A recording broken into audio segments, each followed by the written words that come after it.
Um, I I'm not looking for an immediate attack, but in that game, uh, I felt that position demanded that. It was quite an interesting game. I think underestimated by many commentators, because Andersson was playing a little bit awkward, but he had a positional plan, and with many other players it would work. He wanted to take wide squares, and he played his plan was b5. He won't put knight on a7, then d5, c6, and the position is closed, and knight comes on c4. I mean, Ulf was thinking long term, and positionally it was very interesting and very good plan. The problem is that White had some opportunities to push and to open the position, which he underestimated. And I think that's the whole game. When I start playing h4, d5, h5, the whole attack was quite impressive, and that's why he was quite surprised, because suddenly White sacrificed a pawn, and the dynamic was excellent, and that's where I felt most comfortable, because I could recognize it immediately, and I didn't spend very much time. For me it was obvious. You just you go here and there. B4, bishop, b2, and then you start here. I could see the whole picture of the battlefield, and I think the speed that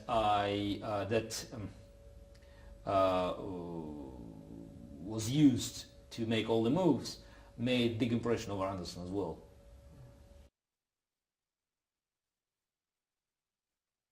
No, it's obviously it's a sport, because people want to know the results, and 90% of the audience, or maybe 99 even, they consider about results more about anything else. But it has a scientific element, it has an element of art, it has many other elements, but I think in its heart it's a sport and a game with other qualities. And I don't think that we should try to make a final definition, because any definition will limit chess from its very wide and deep origin.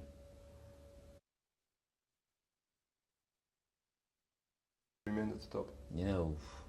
It took for me less time to reach the top than to stay there.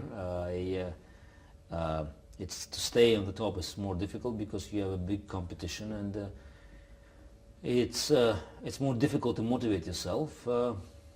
That's why I would anticipate that my work as a world champion is more valuable as my work as a challenger.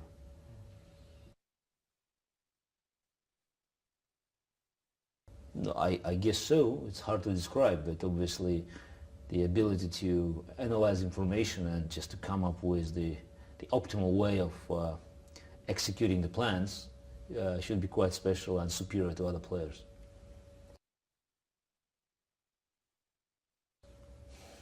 I don't know. I'm probably the wrong person to give the exact definition of my strong and weak points, but that's one of the qualities that I feel gives me upper hand.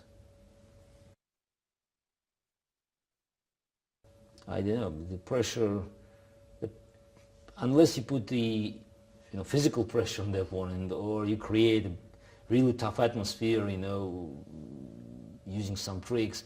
Everything else, it's just you put the pressure because you concentrated, you determined, and you're making good moves, and they're scared. It's nothing to do with me during the game.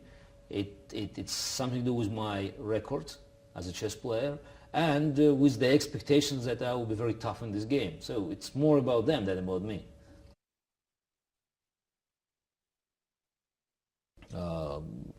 During my training sessions, I had more training sessions early days, but my working day is about 6 hours, and it's even now, if I'm in training session, it's still 6 hours.